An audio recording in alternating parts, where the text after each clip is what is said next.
So first off, I would like to invite Anand Madanagopal from Cardiac Design Labs to walk through his journey. Welcome, Anand.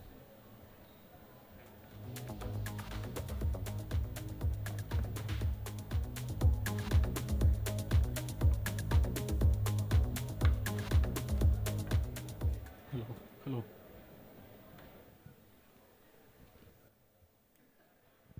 Hello. Yeah. Okay.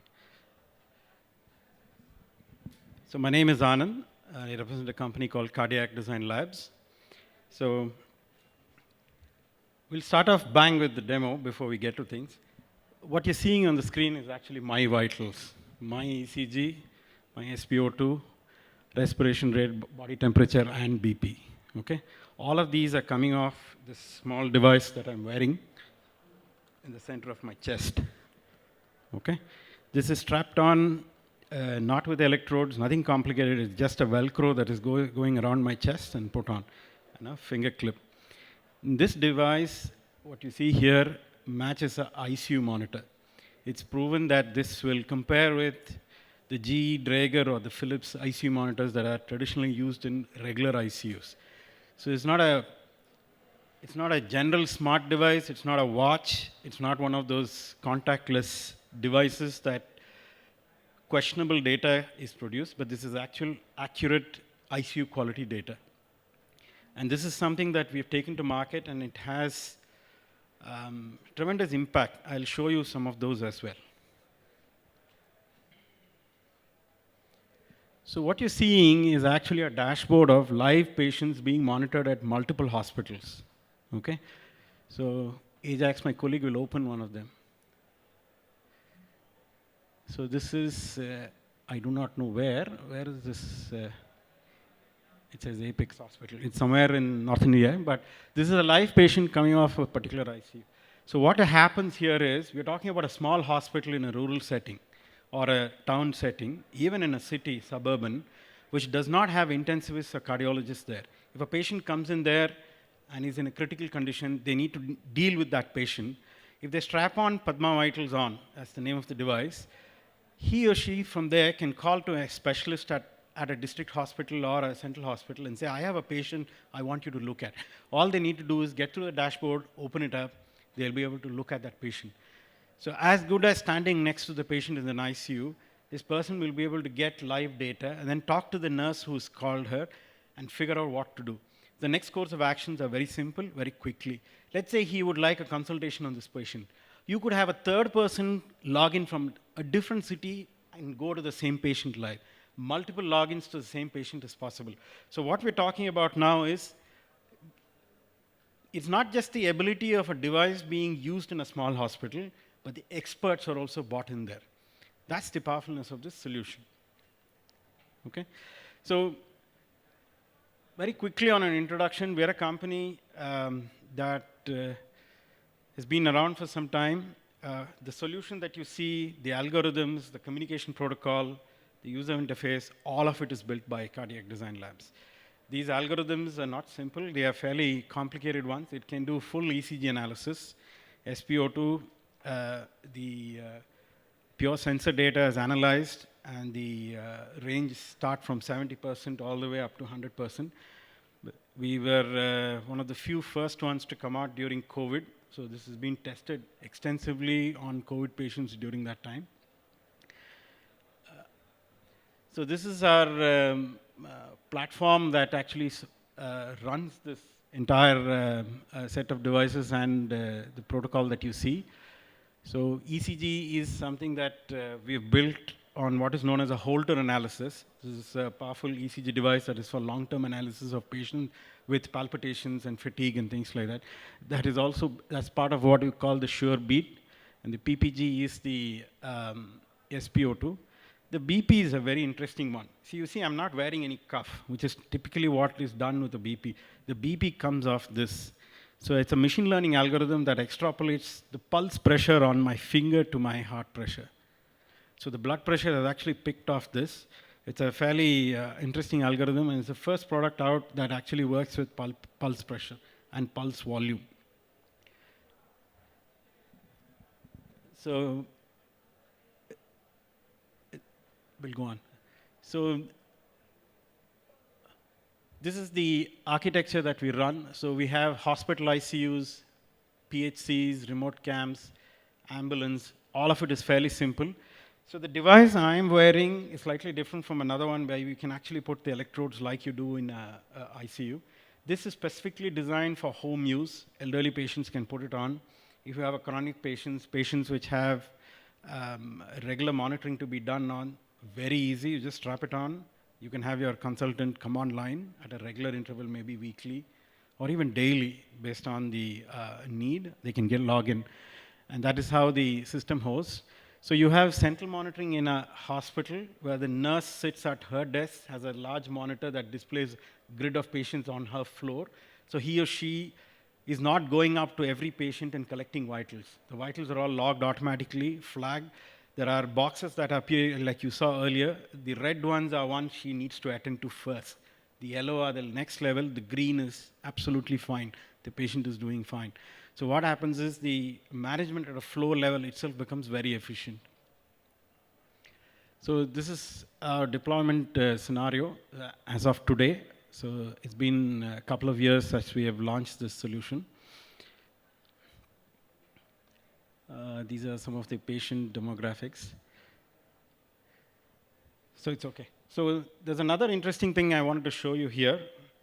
Yeah, you can stay on the slide, Ajax. So before we got this device out, we were something called a Holter, which I talked to you about, which is what is the continuous ECG analysis. So this is how it looks on the left for any people with serious cardiac problems that don't get diagnosed easily. They go to a center and they take an ECG, everything shows normal. But the patient complains of these palpitations or fatigue at different times during the day. So what happens, a device like this is worn for a full 24 hours. The ECG is analyzed at the back end and a report is generated. This is how a Holter test traditionally would go. On the right is where we have another option. Look how sleek the device is. It's something that just has a single wire. And this device can be worn for 7 days. And this device competes with one of the 2-3 devices available globally that can do the capability that we're talking about. This is an absolutely a world-class device built right out of Bangalore here by us. It has all the algorithms. It can do 40 different rhythm problems analysis for this. We were fortunate, one of the American MNCs wants to take this to market, so we've actually signed up this contract. So this is going to be taken across through India. And this is designed, some of the highlights of this design are very interesting. This is to be not be put on by a technician. This can actually be worn by the patient themselves. So this will get shipped to their home. It has a manual. They'll be able to take out the device, put it into the patch and stick it on. And how does this happen? When they sign up for the test, their number is used and a test is created at the back end. They will receive a WhatsApp message saying details of the test and when does it start. As soon as they get this device, they click on the link on the WhatsApp message, it will install an app on their phone. So the device communicates with the backend server through their phone. So all of the data that gets picked up on the device during the 5 days or 7 days of a test gets backend and analyzed.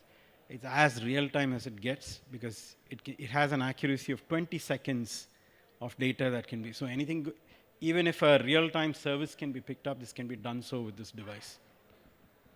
Thank you.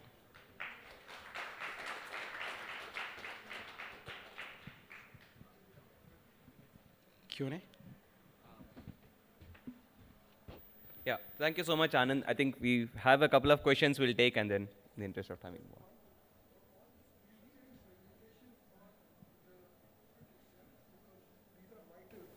That you are recording and decisions will be taken as per this. So if there's any problem, do you have to go through any certification processes for this? Yes. So these will, there are 3 certifications now. One, typically popularly the CE certification globally. Okay. So, or the US FDA. Now India has mandated certifications for all of these devices now. So we are in the process ongoing now. So this will get certified now. So since it's something that was developed during COVID for accelerated deployment. So the way the clinicians know these are good is we have the study report that was done at the Jayadeva Hospital in Bangalore here, where it was a detailed study of over 100 patients for the entire duration, and we compared it against standard equipment in the ICU to show how accurate it is. So see, the problem is if this kind of details you have and there is a problem with, say, insurance, or where there is a legal thing saying that, okay, the patient's condition was like this, such and such. So these kind of places, how does that compare with this? I mean, So is it certified or not certified? How does that work? See, once the criticality of the condition picks up, the patient will have to reach a hospital. That's fine. So once the reaching happens, the regular protocols take over. While you're at the hospital, yes, the intensivists and others are there. So the data is being analyzed by them and corroborated by them. They take the decisions. The device just provides the vitals. So if they have a doubt, they will switch things. So whatever is required. So I don't think the insurance goes by what was on the device. It is usually the physician's report that is taken on for I'm taking just this. asking because we were looking at healthcare as one of the domains for our development, and they said one of the major problems is the certification. Not really a problem from what we've seen. We have been running Holter tests for the last 4 or 5 years now. Holter So test. we have had pretty severe, so more than 50,000 test days have crossed for the Holter test. So I don't think those are real problems. As long as you have a good device and the data is proven to be accurate, things are... Those were the kind of things that people said, no, this is the showstopper for this. So that's why I wanted to ask you. This Not is really. We've like been in the that. ground for some time now. Thanks. Sure. Thank you so much, Anand. I think in India, trying to do something in healthcare remote, trying to leverage our digital is going to be a very powerful, inspiring story for everyone. So all the best with. Yeah. Next up, I would like to invite Moinak Banerjee of Solinas Integrity to help us walk through his startup journey in Bharat. Hello everyone, I am Moinak and I am the co-founder of Solinas Integrity. So Solinas Integrity is a startup based out of Chennai, and we are trying to bring revolution into the water and sanitation sector, specifically into water and sanitation assets.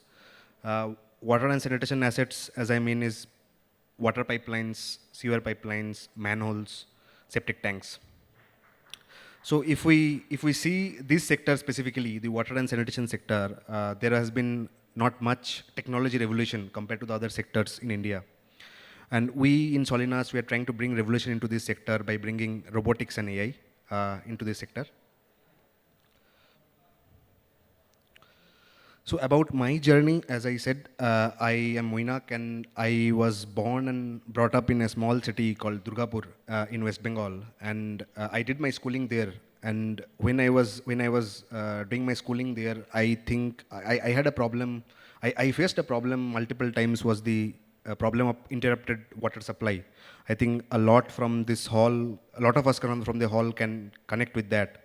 So what happens is multiple times there has been no water supply in my home because there is some problem in the pipelines or there is some leakages or contamination points. On that time, I wanted to solve the problem, but I was not able to solve the problem because I was not that much trained. Fast forwarded, I went to Sweden for my master's, and then I was working there. And on that time, I had that yearning, right, to solve the problems, specifically for India, where I can bring technology and solve the societal problems. And I met one of my co-founders of Solinas, who was also interested in bringing technology into the society. And we started off Solinas in Chennai around in 2020, around in the middle of 2020. To give you an idea about what water management problem we are trying to solve, like in India, around 70% of the water that we get is contaminated. Some way or some other way it gets contaminated while it gets transported from the reservoir to your house. And even 50% of the water get lost while transportation. So we only get around 50% of the water. And if it goes on continuing like this, and the type of country India is, where we are seeing a population boom, we'll not be able to give enough water for each and every part of the population. So to solve this problem, we came up with the solution called Solinas Inspection Management Service, where we have a array of robots from pipeline sizes starting from 90 mm in diameter to 900 mm in diameter.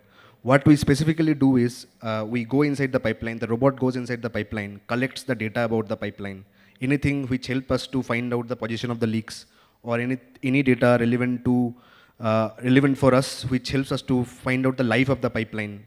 It goes and collects data, and then the data is fed to our own AI-based software, which analyzes the data, and actionable intelligence is given to the relevant stakeholders like municipalities or any utility companies that we have.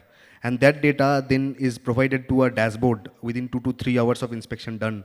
The reporting service that we have, the SWAS dashboard that you can see here, where you can get a complete idea about where the pipeline, what is the condition of the pipeline, is there any defect, what is the life, everything.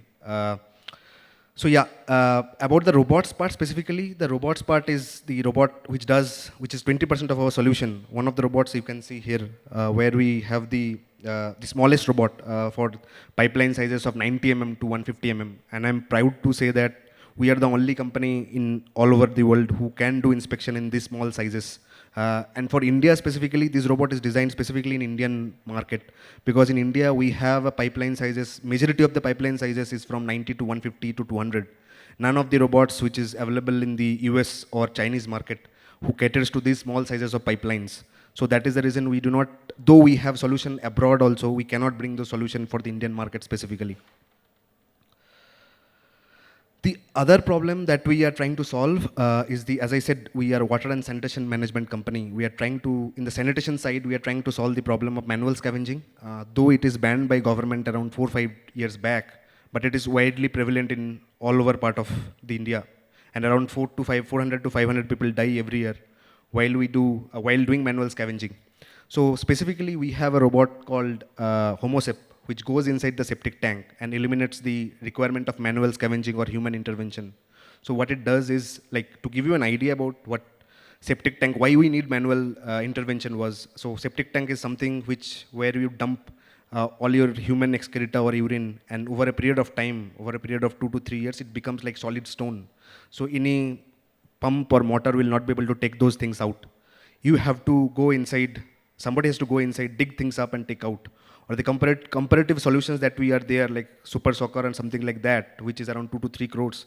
Normal municipalities of India will not be, like a small size municipality of India will not be able to afford those things. So we have developed a solution which goes inside the septic tank, homogenizes the mixture, break down the solid stone-like components into small components, a small semi-fluid-like substance, and we suck it out.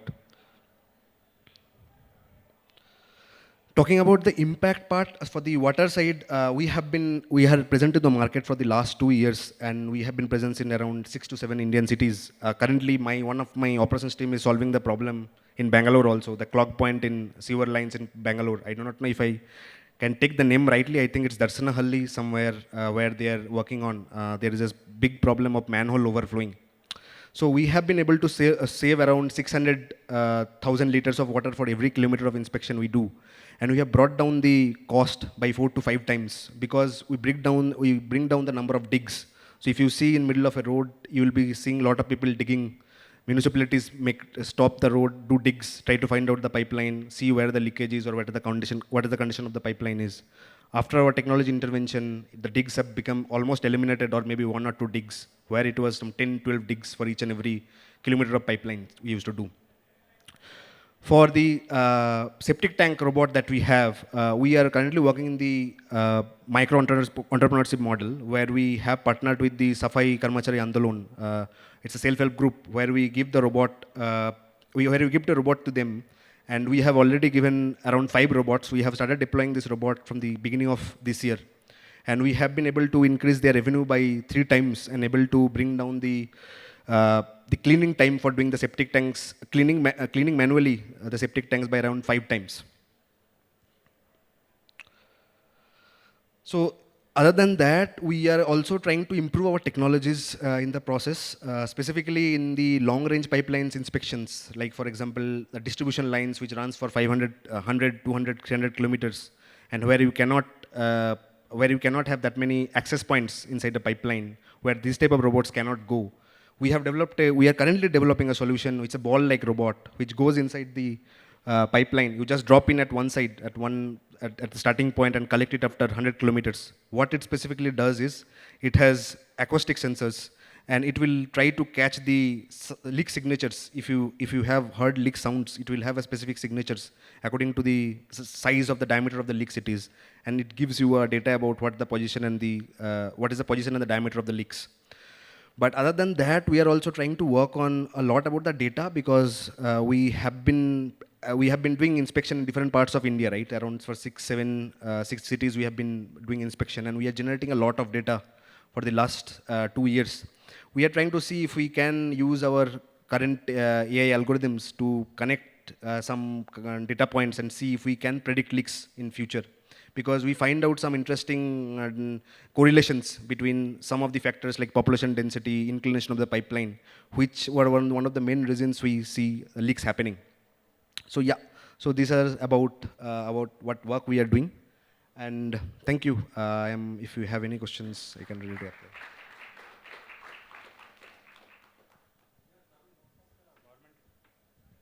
So you are serving most of the government entities in this. So what's the model of commercialization this? Are you getting money from the government for this work? Yeah, so working with, for some cases we work with the government, because also we have cities where a lot of privatization is happening, like Nagpur and Coimbatore, where the point of contact is the company like Suez or L&T in Pune. But for the government places, like where it is still now, majority of the things are happening in government. But for that cases, we have some problem, as we see, like it's very common, right? When you work with government, the decision-making time is a little bit longer comparatively, and the cash flow process is also a little bit longer. But yeah, we are trying to solve that problem, like trying to have, that is the reason we are trying to raise money also, so that we can make our wheels run in the process. So you might want to approach Kanpur Smart City. I think getting money from customers better than raising money from an investor. Yes, yes. So we are already in talks with Kanpur. So that point, yeah, we have already seen that, and we are already in talks with Kanpur. But the problem was not with the of the money part. It's about the process. You go through a complete process, right? Yeah, yeah. Any further questions you can take up with Moinak off stage. Thank you so much, Thank you. Moinak. It's an inspiring combination of high-end technology, robots and AI into something that we don't often see and think of in cities.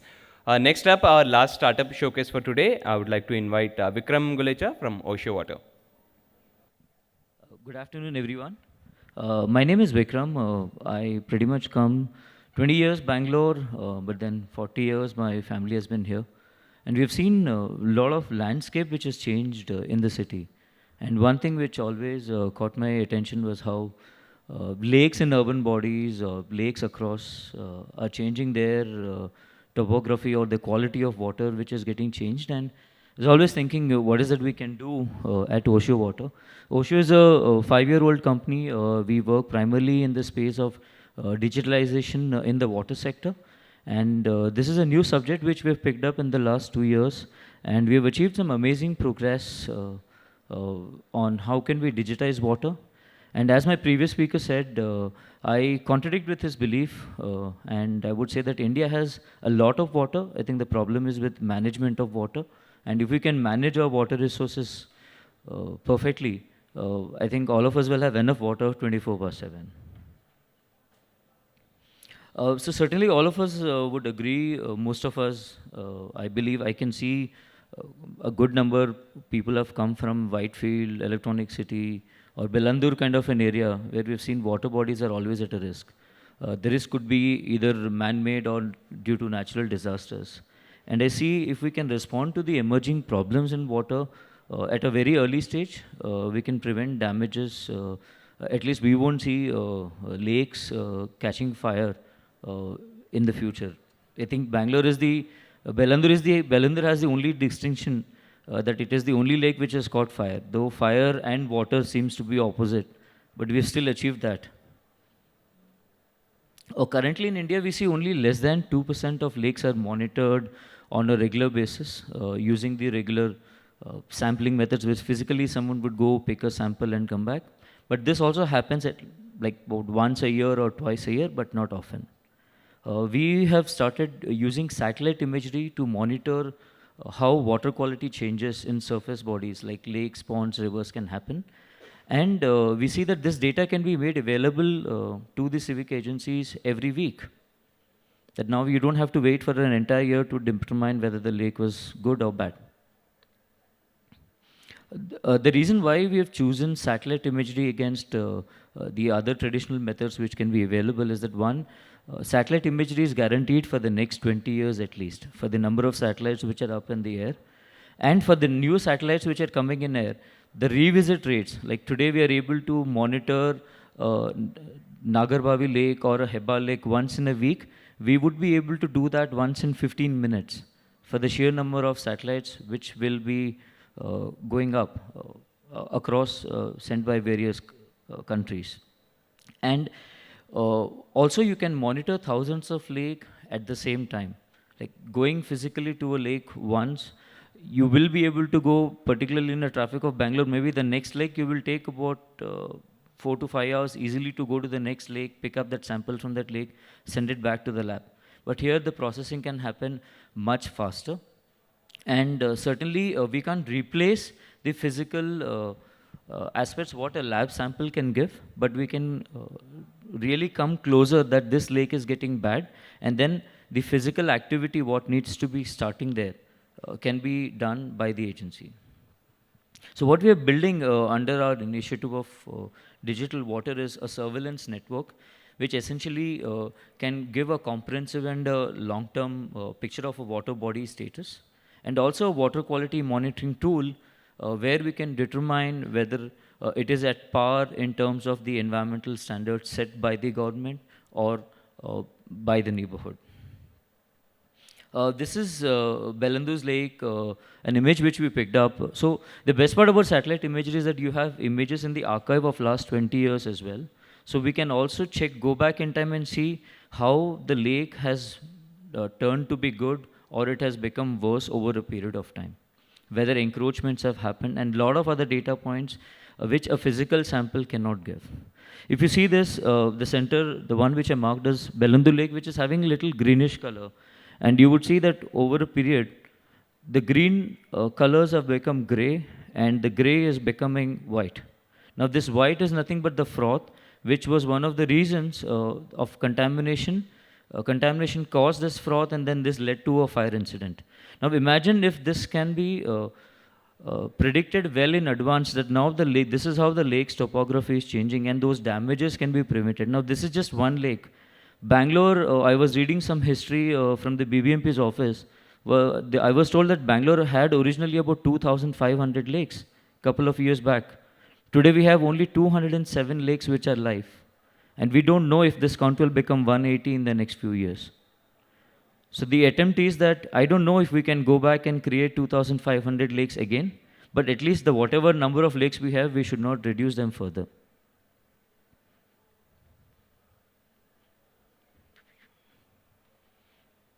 Yeah, that's a short about us.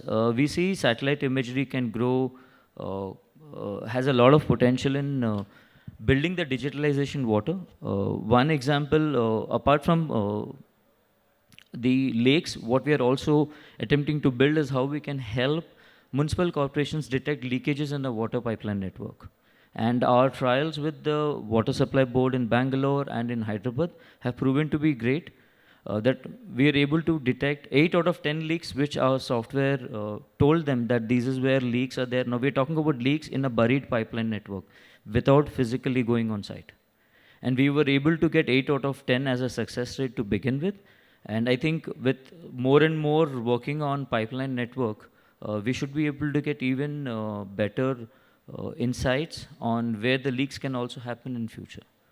We've also seen satellite imagery in few countries is also helping predict outbreak of malaria and dengue as well. So we see there are a lot of applications which can come in satellite using geospatial sciences for the water sector. And I hope that few of the ventures in country also kind of work and see how we can build various applications for water sector using geospatial sciences. That's short about us. Thank you so much. Our revenue model is we would be charging the government bodies per scan which we do for lakes. So, for example, if the water body department or the pollution control board wants us to provide an analysis of all the lakes in Bangalore, which is about 207 precisely, every 15 days, we would charge them a fee for it. Otherwise, the software is written by us, and we would just give them reports. They can access reports on a PDF, or we will give them a login credential where they can log in and download reports as well. It's more or less like a SaaS model, or? Yeah, kind of. Okay. And then your end customer is all government, or? We assume besides government, there are also NGOs who also work around on the lake conservation activities. So we would be able to tell them which lake they should be probably focusing first and not later. Thank you. Thank you.